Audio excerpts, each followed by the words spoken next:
What's going on? Well, I'm your host, Pastor Akin Bandele. I welcome all of you tonight.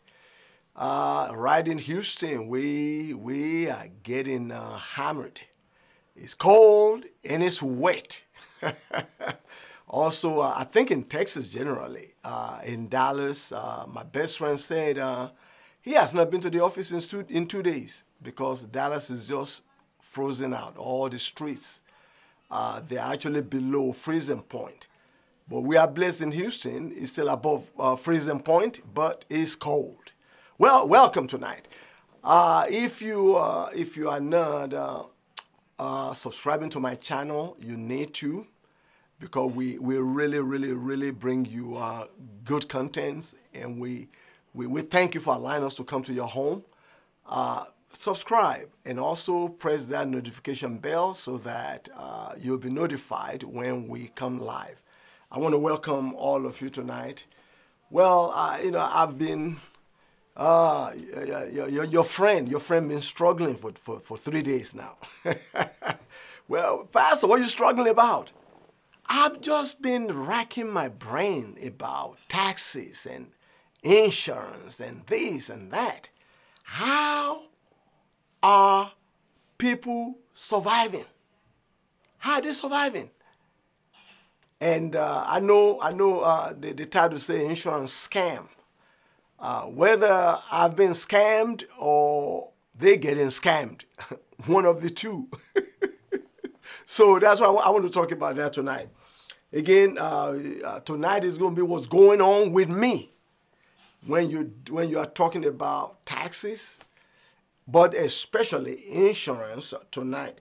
So invite your friends, and if you want to join the conversation, I will. I'm not sure if I can bring you on camera, but I'll be able to go online and see that you are joining the conversation, and then I will take your questions or your comment, and I will read it online. I read it live. So let's talk about it. Well, as you know, in America, especially, you have to have insurance. It is law for certain insurance. It's just law. If you don't acquire certain insurance, you will be penalized if something happens, or if you are caught by the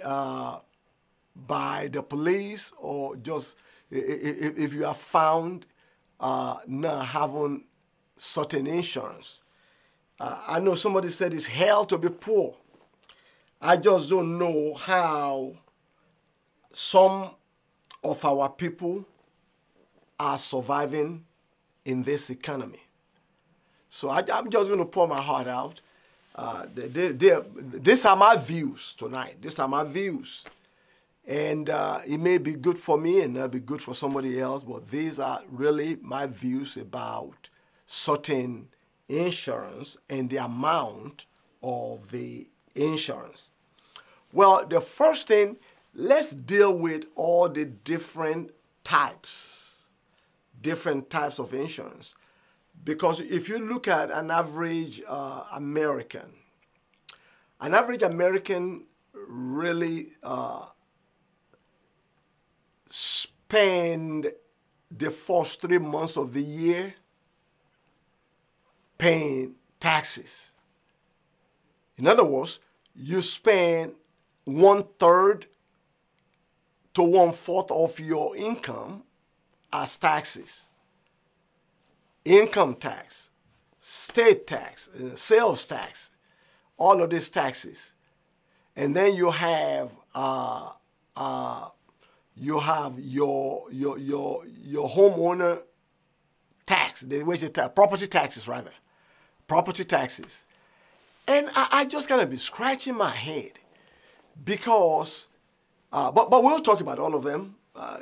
So you're thinking about property tax and state tax or sales tax on federal income tax.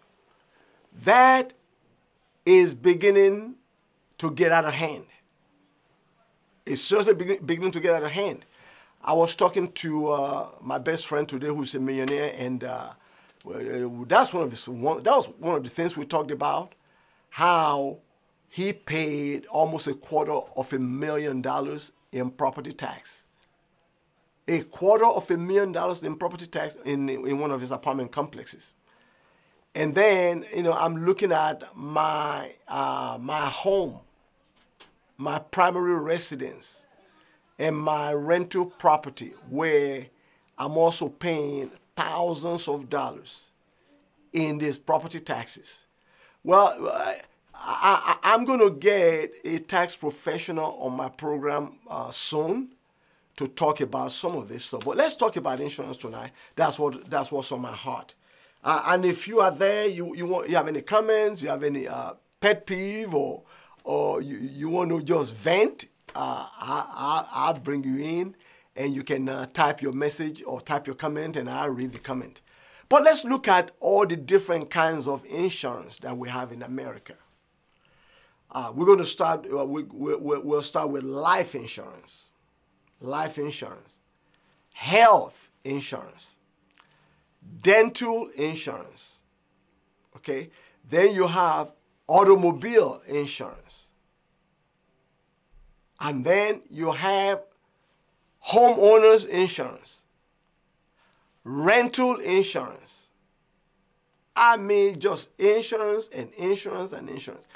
And the reason it really begins to bother me is because, just 3 days ago, I've had to spend over $25,000 on insurance and taxes.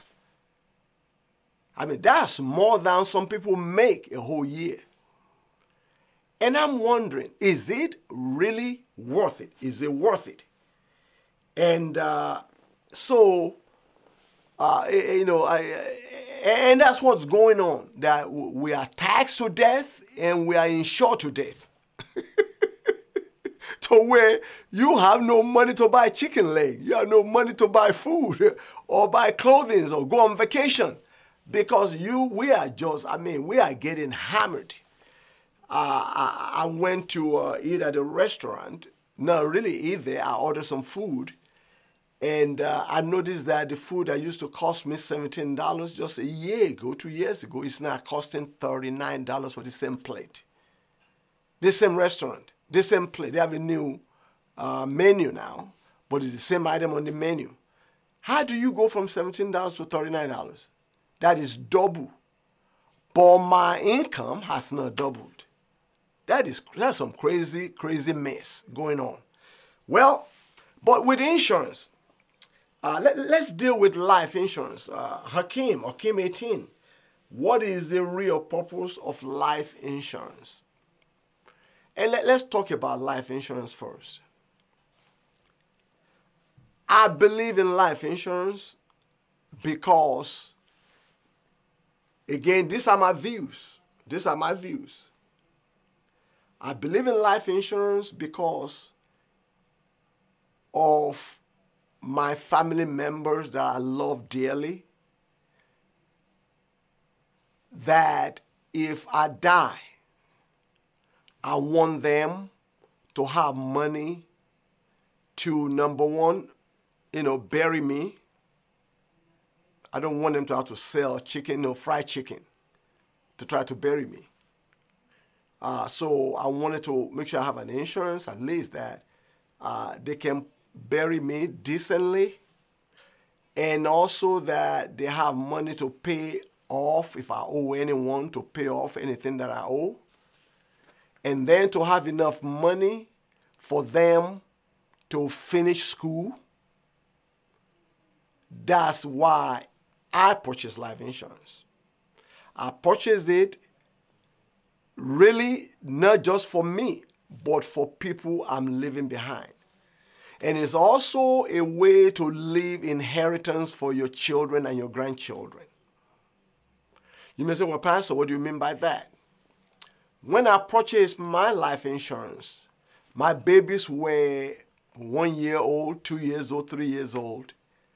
And I was a young man.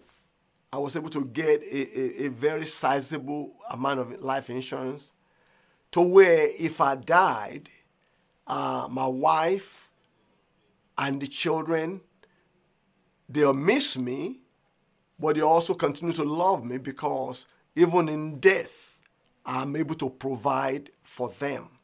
In death, I'm able to say, honey, you can still send our babies to school. They can still eat well. They can still have a place to live. And life can continue for my family after I'm gone. They can still go to college.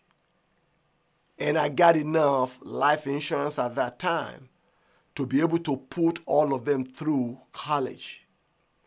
And also to be able to pay off any credit card debt and to be able to continue to live in the house that we have together as a family. That was the reason, and that's the reason I bought the life insurance. Now, there are different kinds of life insurance. You know, they have whole life, variable life, and term life. And also they have something called annuities. So I used to have annuities with a company, one of the biggest insurance companies in the U.S. But about maybe 20 years ago, the annuity became very sizable. I mean, it was close to almost, $40,000, $50,000, $60,000. Well, I needed some funds. I needed some funds to do some real estate investment. So I closed down the annuities, paid the taxes on the money, and spent the rest of it to actually invest in real estate. And I never started another annuity. Well, with life insurance, everyone that has ever come to sell me life insurance, everybody wanted to sell me whole life. Meaning, because you are so young, you are paying for that insurance, and you're going to pay it for the rest of your life until you die. Which at that time for me, I was in my late 20s. I'm now 64. I was like 28, 29, or 30. And I'm just going, okay, even if I live to be 70 years old, that's 40 years of paying life insurance. And the benefit of it is if I would die within that 40 years, there's enough money for my family to be taken care of and to also be able to leave inheritance for my children at that time. And so it makes sense, but I will not do whole life because whole life says I'm going to pay that insurance. And if you are out there, you're an insurance agent and you want to chime in, go ahead. You want to inbox me, you want to comment, feel free to comment. But at that time, I made a conscious decision that I will not buy a whole life insurance because I don't know how long I'm going to live. But I will buy a term life insurance. Term life meaning that the insurance is only for a certain amount of years. So I bought a 10-year term life insurance. And then I upgraded it to 20 years, like a year after that. So I had a 20-year term life. Why term life? It was very inexpensive. And the value upon my death will have been enough to take care of my children until they are 18. and will still leave some money for them. So I bought that term life because I feel like my responsibility is to take care of my children and my wife. My responsibility is to take care of them whether I'm living or I'm dead, because they didn't ask to come here. Okay, God blessed me with 4 wonderful children. And I wanted to be able to, for them to continue to be taken care of, and then my spouse also to continue to live her life and actually have money to continue to live, comfortably. So I bought a term life. Well, all my children are over 18. All of them are literally adults now. If I don't have life insurance, I'm good. You know why? Because they are taken care of. They are over 18. They have been to high school. They went to elementary school. They went to high school. They went to college. And they are finished. And they are living on their own. So, but because I upgraded my term life, I still have several years left on that term life, which is going to, if the Lord tarries and I live, a long life, that insurance will expire. Now, they've been reaching out to me for me to upgrade it to a whole life. But at my age at 64, trying to shell out, $400, $500 a month for life insurance, to me, this is my views. To me, it is a waste of money. For me. Maybe not for anybody else, but it does not make sense to Akin. Remember, this is what's going on with me. What's going on tonight is about what's going on with me and my thinking and my mind. So, my thing is, for me to be buried, all I need is a burial insurance. Which in America today, if you're going to give somebody a decent burial, you're going to spend between $10,000 and $20,000. So my brain and in my mind, I'm thinking, okay, if I can save up that money, and I already have that money in saving, I'm self-insured. So my family still don't have to sell chicken legs and chicken wings and do barbecues to try to, bury me nicely, because I have some savings aside. Now, some people say, well, Pastor, to me, I think it makes more sense for me. And also, why won't I continue to buy like a whole life insurance? Because I will be paying $6,000 to $7,000 every year for that insurance. And let's just say $7,000 for a year.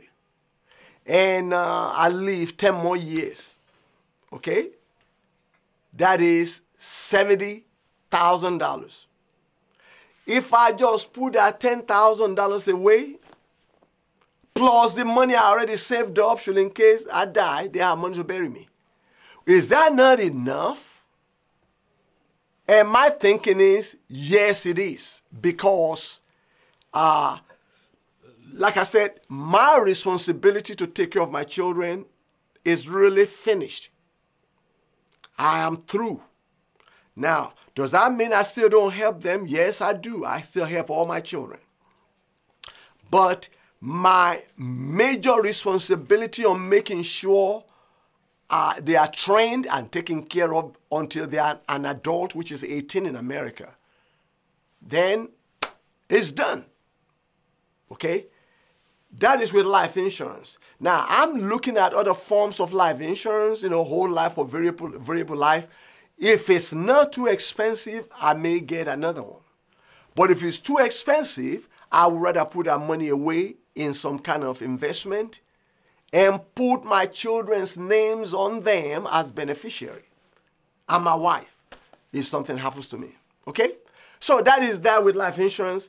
I think everybody should have some form of life insurance to at least take care of your burial and also take care of the expenses to bury you decently. Good evening, Hakim. Good evening, Alice. Alice said I have life insurance for all my 4 kids. Very good. She has life insurance in their name, right? Meaning that, God forbid, if a child passes before the parent and you have a life insurance on them, they will pay that money. Usually it's not a whole lot. And Alice, I have them for my children too. All my children, they are riders on my life insurance.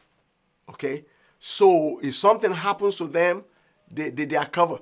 Plus, I believe about 4 years ago, I bought another insurance for all of them that I paid, I pay every month. It's costing me $25 a month for each one of them. Okay? And I was told when I was sold the insurance that it has cash value and also that my children can pull money out of it. But the problem is, since I purchased it and the agent is gone, do you know I've been calling the company and the agent trying to find out what's going on, and they're still taking the money out of my account. So that's one of the things I'm going to be settling this year. Okay, so thank you very much, Alice, for doing that. It's a good thing, even if it's a $10,000 life insurance. A $10,000 life insurance for a child, for a kid, is enough to actually bury them decently. Now, going overboard, just being able to, get a plot of land and pay for the funeral home, embalming and all that stuff.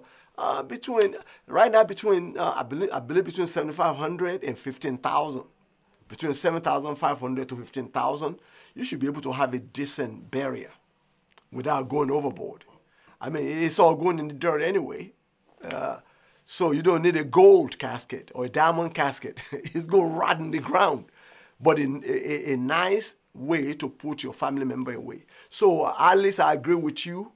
I'm actually thinking about bringing a company to our church to talk to our congregation about having, I call it's a final arrangement insurance. And so it's usually very, very inexpensive, like $10 to $15 a month for like a $10,000 to $15,000 life insurance or burial insurance. So, and that is good. Alice, thank you for your comment. Thank you for coming tonight.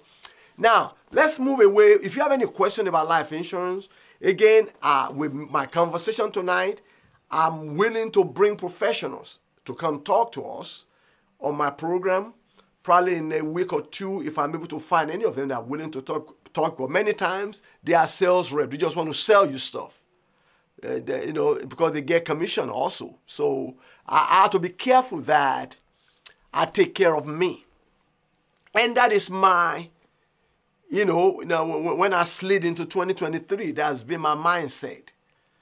If anybody going to pressure me, I'm going to block you, delete you, and remove you from my contact. So don't pressure me, right?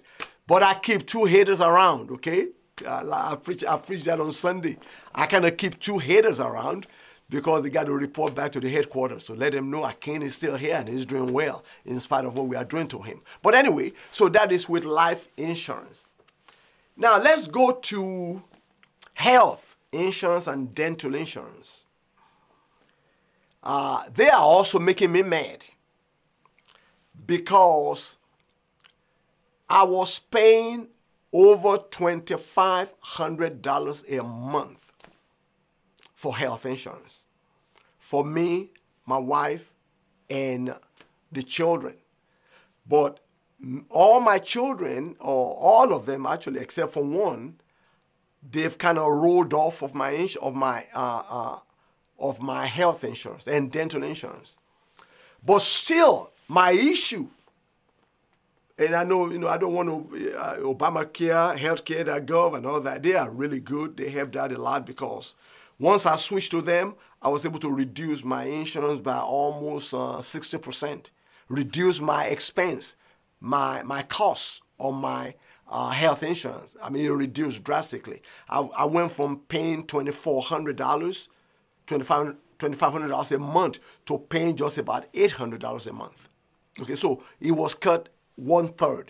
So we thank God for Obamacare and healthcare.gov. We thank God for them.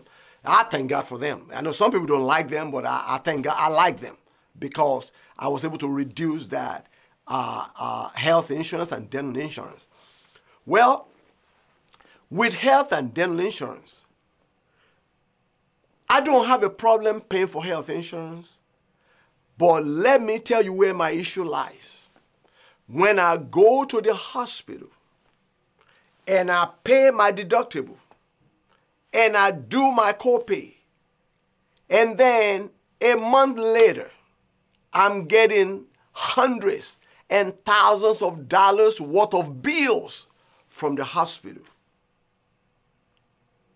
To me, what is wrong with you? Now, I'm paying for health insurance, and when I go to the doctor, I pay my doctor's copay. Okay, so when I go to the doctor, I have to shell out, $40 every time I go to the doctor. If I go to a specialist, I have to shell out $70 to go to a specialist. Whether it's a pulmonary doctor or a heart doctor, any specialist, mine will be $70 that I pay when I walk into that doctor's office. And then they have my insurance card. And I don't mind you doing all your tests and doing whatever you do, and you bill the insurance. But what I'm finding out is, how do I give you $40, my doctor's copay, and my insurance paid you $4,000 to draw blood and do tests? And then after the test result came, you didn't call me to tell me the test. You made me come back to the doctor's office, pay the doctor again to tell me the test results. You could have emailed it to me. You could have called me on the phone and explained it to me, but I had to come to the office. And then after I come to your office, you refer me to a specialist that now charged me $70 to see them. And they drew blood again and did another blood work to check for, diabetes, cancer, and all of this stuff. And for me now to start getting 3 and 4 and 5 bills on that one visit to that doctor. One bill was like $800. Another one was $500. Another one was $79. I said, the devil is a liar. You're not getting paid. So I'm calling them and saying, listen, insurance already paid you. What am I paying you for? I already paid my deductible. Then that's your hospital copay. Well, what you guys going to, how much does it cost? You drew my blood, you did the test. Now, does it take $10,000 for you to check my blood to see if there's sugar in it? I mean, and then, what's so weird? If you don't have health insurance, some of them won't even see you. They're going to tell you they're busy. The only way you can get to the hospital and be seen, you have to be dying. Or you have an emergency, or you get in an accident and you are losing blood and you are dying. They cannot refuse to treat you, okay? But they're going to still treat you like trash. You're going to be in pain for a long time and all that stuff. You can be in a waiting room. I know people that have waited in a waiting room for 5 hours in pain. They're not dying, but they're in a serious pain. 5 hours sitting at the waiting room of a hospital right here in Houston. One guy told me he was in that hospital for 7 hours. He got there at 8 o'clock in the morning. Before he saw the doctor, it was almost 4:30. That is, because they didn't have an insurance. But with my insurance, I can make a doctor's appointment and go to the doctor. Or with my insurance, if I go to the hospital, I may have to wait 1 or 2 hours with an insurance. So I believe the government needs to do something about this. To where if I'm paying health insurance and I already pay my deductible and copay, why are these hospitals sending me bills talking about the insurance paid $6,000, but you need to pay us $1,800. The insurance paid $30,000. Now you need to pay us $4,200. The devil is a liar. You're not getting paid. What you're going to do, the worst you can do is put it on my credit. That's all you can do. Especially if I know it wasn't a surgery, it wasn't a brain surgery, it wasn't a heart surgery, it wasn't an amputation, it wasn't a surgery. All I did was I went there, you prescribed some medication, and you did some tests, you took my weight, you took my temperature, which I can take my temperature at home myself. I can take my weight at home myself. I can take my blood pressure at home myself. I can take my blood sugar at home myself. So what are you charging me all this money for? You do all of these tests, didn't do any surgery. None. I mean zero. You didn't cut me. You didn't put nothing. You didn't put no stent in my heart. You didn't take no air ball out. None of that stuff. But me to get, after the insurance already pay you all of this money, what is the hospital billing me for? What are you billing me for? I was not admitted to the hospital. I didn't even spend the night. I didn't spend but 4 hours. And I spent the 4 hours because of their inefficiency. Where they are taking blood, you sat in the room, they didn't come back for an hour and a half. Then they came back, they gave me 2 pills. You know what's so funny? They gave me like Advil or Tylenol. I can buy a bottle of 100 for $5 at CVS or Walgreens. And you charging me $40 for 2 pills. You charge the insurance $40. The insurance decides to pay $25, and then you send me a bill for $15. The devil and his mama is a liar. So again, I'm just venting right now. I don't know about you. Maybe you are God's first cousin, and you go to the hospital. They don't charge you nothing. You didn't get no bill. They just pay for everything. Good for you. I've never been admitted in the hospital where I stayed. I would say in the past 45 years. I've never been in a hospital where I stayed overnight. I've not had any major surgery. I thank the Lord for that, for escaping power. But to just go in for a test because, you have a chest pain or you have a nerve pain.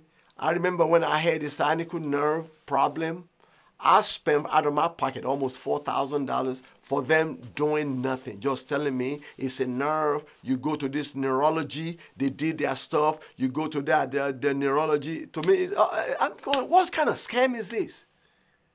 What kind of scam is this? After you know it's a nerve, what you're going to do? And they oh, well, we need to send you to another specialist. I mean, specialists and specialists and specialists. They specialists me to death. Until I decided, you know what? I already know it's a sciatic nerve problem. It's painful. I took some pain pills for maybe 2 months every day. And I went to a chiropractor that would do some massage and did all kind of stuff and gave me some exercises to do. And then I prayed. I was preaching one Sunday and I was in so much pain right before I went to preach.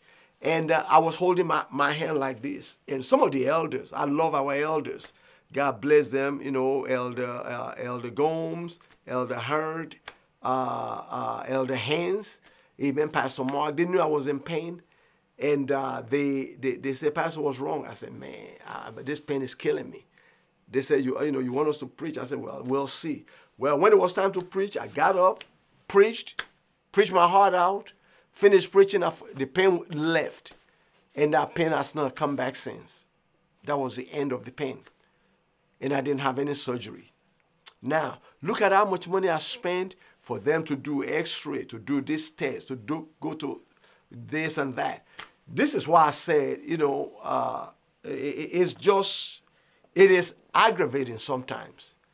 Especially when you are sick and they are still robbing you. Well, that's my pet peeve about health insurance. I have it because I have to have it, but I have the bare minimum to where I can still go to the doctor and pay $40, especially $70, and I'll be taken care of.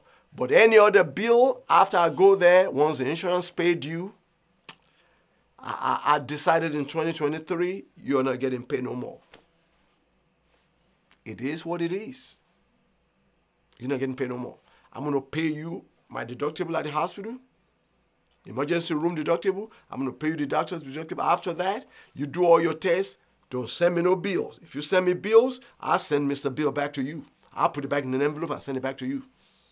And that's my thing this year. I'm so sick and tired of all of them. I'm just sick and tired. I don't know about you. That's what's going on. So I have dental insurance for my whole family. I've had it for 3 years. None of them have been to the dentist. I'm mad now because I told them this year, if you all don't use that insurance, I'm canceling that dental insurance. At least go get your teeth cleaned twice a year. So I can at least, I'm paying almost $70, $80 every month for dental insurance, which is not very expensive, but at least go get your teeth cleaned for free. So I just told my family, if you don't use it this year, to go get, at least go get a $100, teeth cleaning. If the Lord tarries, 2024, if I'm still here and the Lord tarries, I'm going to be the only one with dental insurance. The rest of them, I'm going to cut them off. Because I paid for it for 3 years, but they never go. Teeth all bad, but they don't go. They don't go. So, again, that's the thing with health and dental. Well, let's talk about automobile insurance. Well, if you're joining me tonight, I know, it's a little bit after 8. If you're just joining me tonight, my name is Pastor Akin Bandele right here in Houston, Texas. Our topic tonight is on insurance. Is it a scam or is it not a scam?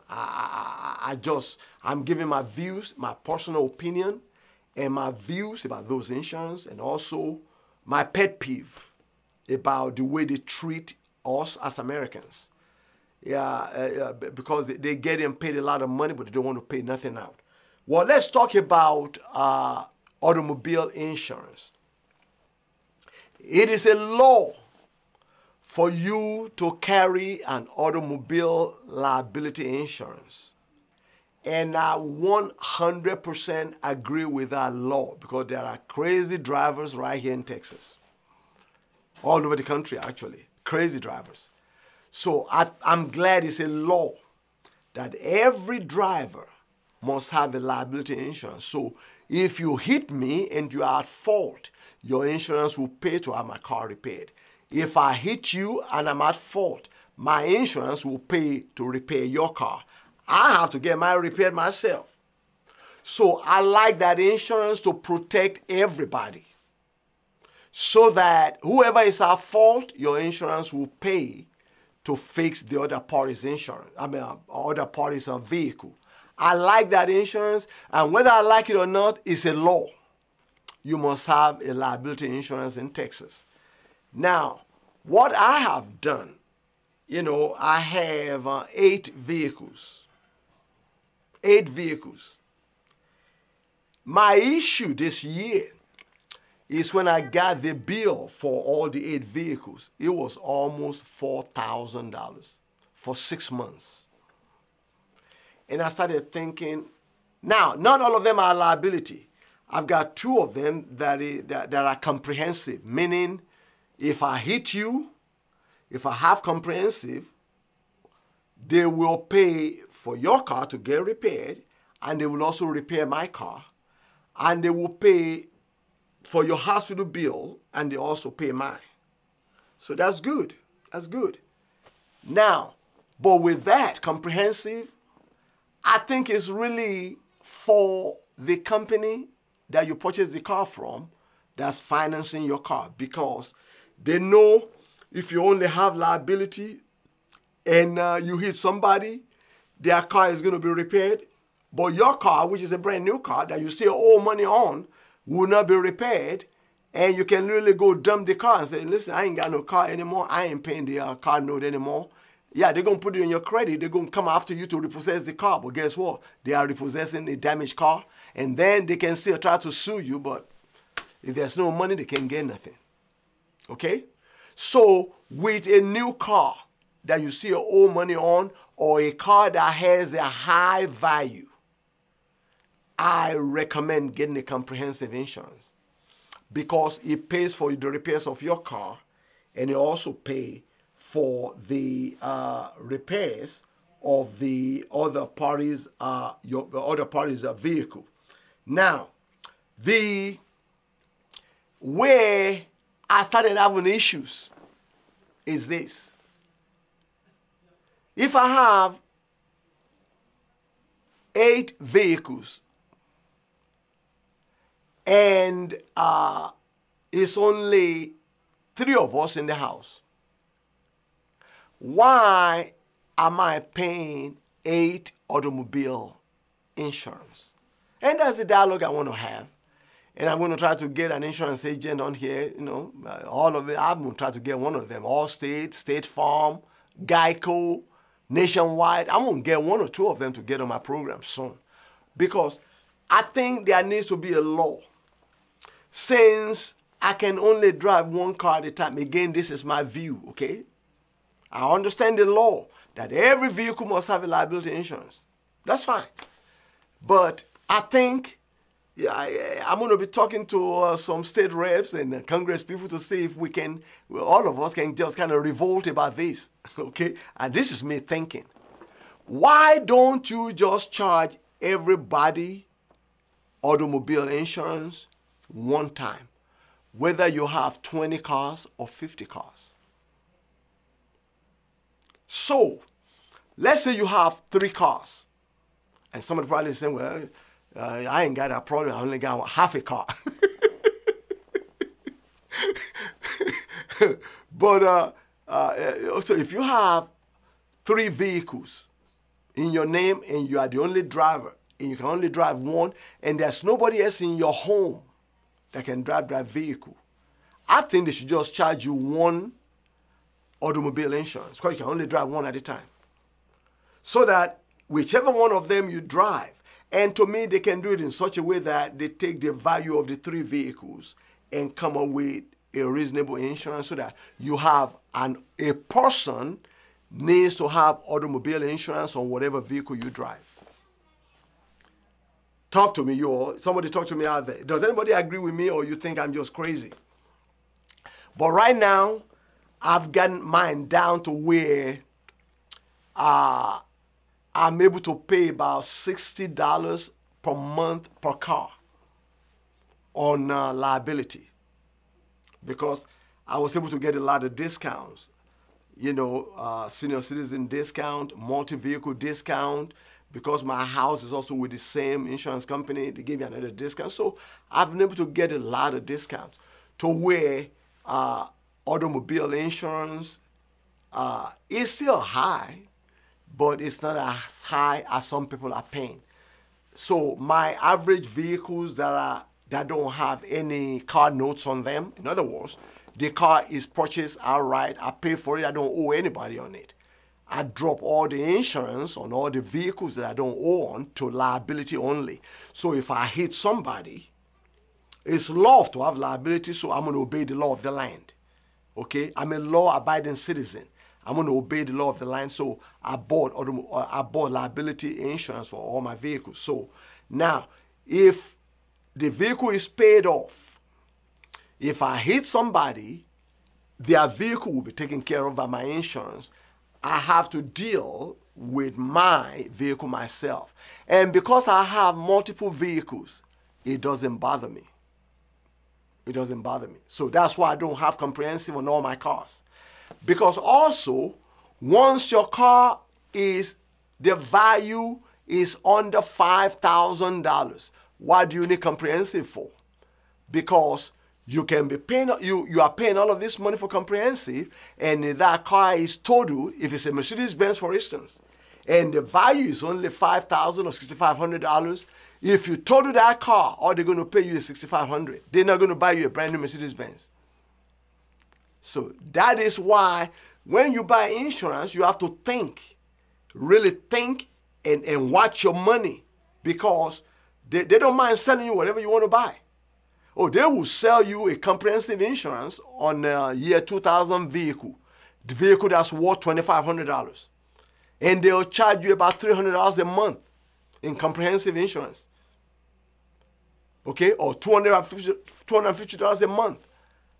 And if you wreck that car, they're not buying you a new Tahoe or a new Volkswagen or a new Camry, they're going to pay you the value of the car, which is $2,500. To me, once your car's value has gone down so low to under $10,000 and you don't owe anybody, in my opinion, I don't need a comprehensive automobile insurance. I'm only buying liability. I have a vehicle right now that is valued at $25,000, but because I don't drive it every day, and it's not, the value is $25,000. I don't drive it every day, and it's not the only vehicle I have. If it gets totaled out, I just junk it and get in my other car. So all I have on that vehicle is liability. So that if I hit somebody, they take care of them, but my vehicle won't be taken care of. If you have any, if you want to chime in on any of the insurance that we are talking about, you can. Jeanette, yes, sir. Pastor, because one day you will want to drive that uninsured vehicle. Well, no. All my vehicles have liability insurance. All my vehicles. That's what I'm talking about. Yes, you should have, it's law anyway, Sister Jeanette, it's law for you to have liability insurance on all your vehicles. It doesn't matter what the value is, but if you have a lien on that car, meaning you have a car note, you are paying a bank or somebody else for that car, a dealer for that car, they won't let you just have liability. You have to have comprehensive because they are trying to protect their own interests. So you have to have full coverage on that car if you still owe somebody. But if I go out to buy a $100,000 vehicle and I pay cash for it, I don't need comprehensive. Now, I will get comprehensive because of the value of the car, okay? Because if I total the car, I won't want to shell out another $100,000. But if the value of that car gets down to under $10,000 or $20,000 in my case, forget it. If I total it, I'll go buy me another one, just throw it away. Because the insurance that you are paying, number one, they're not going to buy you another car. They're only going to pay you for the value of the car. So every vehicle that I own, usually when the vehicle is paid off, I usually finance vehicles for 3 years, 4 years, or 5 years. Once they are paid off and I don't owe anybody on it, I drop the full coverage. That's where I operate. I drop the full coverage so that I'm only paying liability. So I'm obeying the law of the land. And if I totaled one of those cars, I just jump in this other one, I throw that other one away. That's it. That's the end of that. They will fix as long as I have life, I didn't die in the accident, they'll fix the other party's car, but they won't fix my car. But my car is worthless anyway because it's only worth $5,000 or $6,000 or $7,000 or $8,000. Forget it. I got other vehicles to drive. Okay. That is, that's life. You take chances. Okay? So that's what I'm saying. I'm not saying don't have the insurance on the one you don't drive. Now, maybe you misunderstood what I said earlier. I say all the Americans need to get together and see if we can pass a law to where they only let us have one life insurance and one automobile insurance per person. So it doesn't matter how many cars you have. You just have automobile insurance. So that if you hit somebody, automobile insurance pay for it. If somebody hits you, their automobile insurance pays for it. It doesn't matter which car I drive, I'm only driving one. They'll pay for it. So you just have, the insurance just going to have to know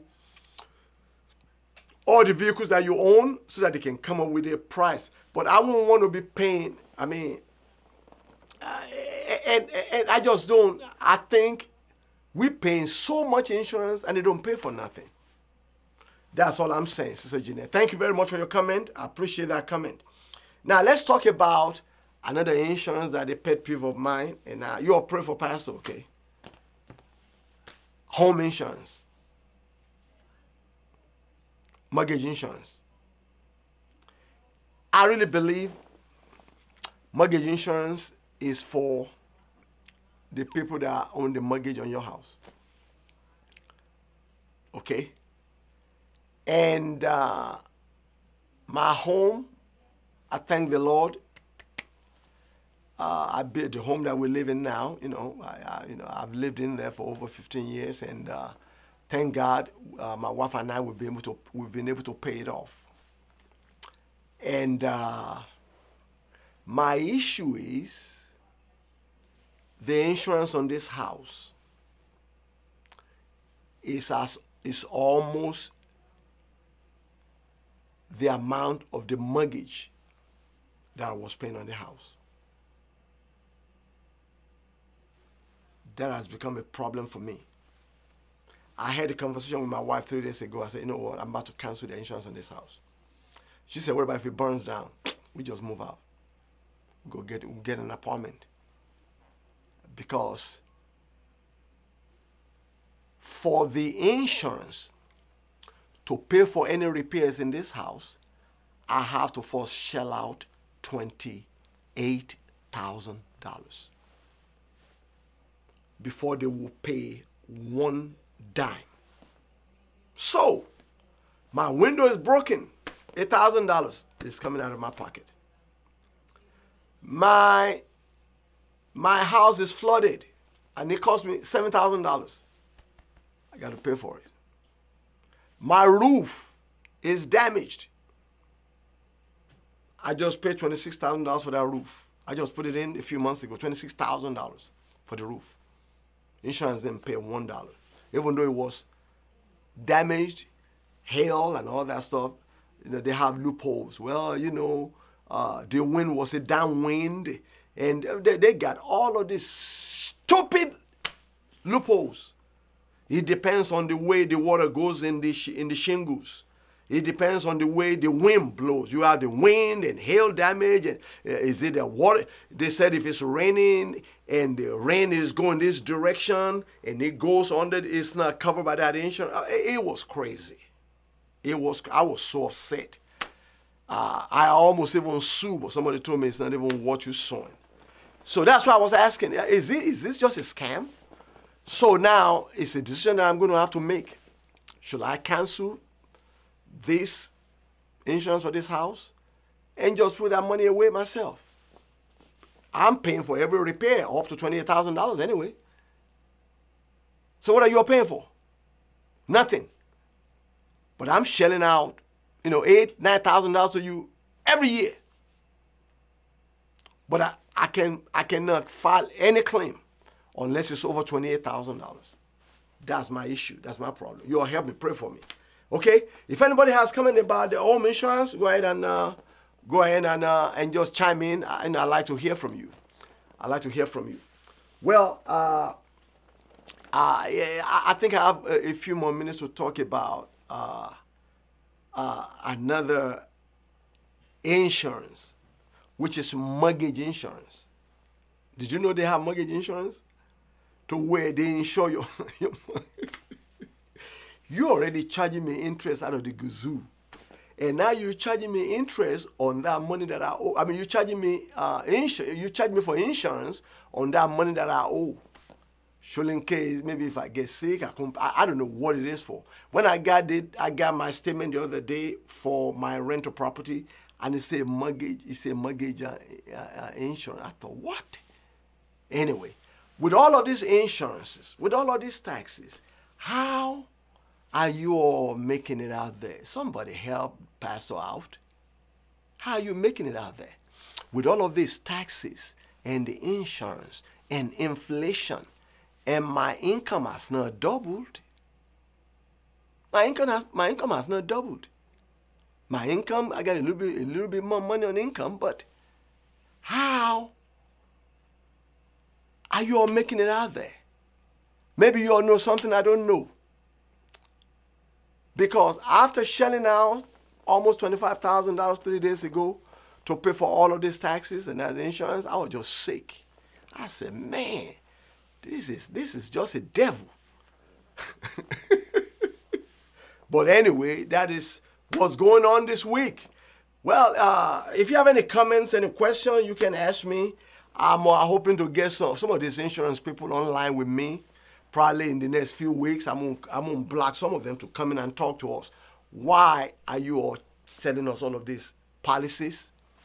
why you send us all of this stuff that we can file a claim on. And if we file a claim, you penalize us. Now, that's another problem, my pet peeve. You have an insurance, oh, you file a couple of claims, they drop you. Or they increase your rate. If you have bad credit, they also increase your rate. It's crazy. Anyway, if anybody have any comments, any question out there, this is me just pouring my heart out tonight on this week's edition of What's Going On. I've been dealing with what's going on with all of you. What's going on with America? What's going on with the world? What's going on with the church?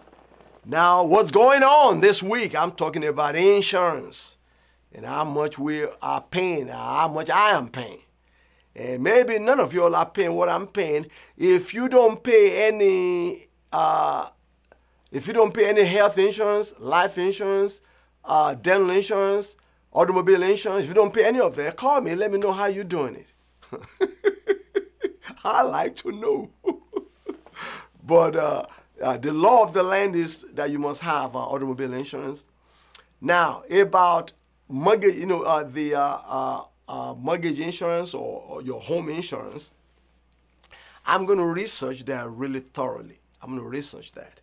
As you know, I'm about to be 65, and I've been getting all kind of letters from people. They want me to get Medicare, get on Medicare, and I have to apply within. They said 3 months before you're 65. I'm going to be 65 in June.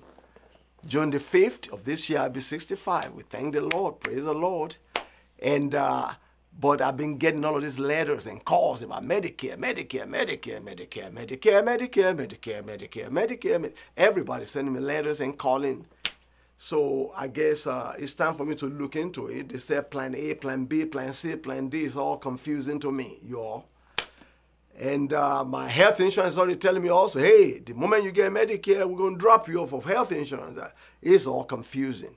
So I'm going to be researching that and working with that. But I've been thinking about Social Security.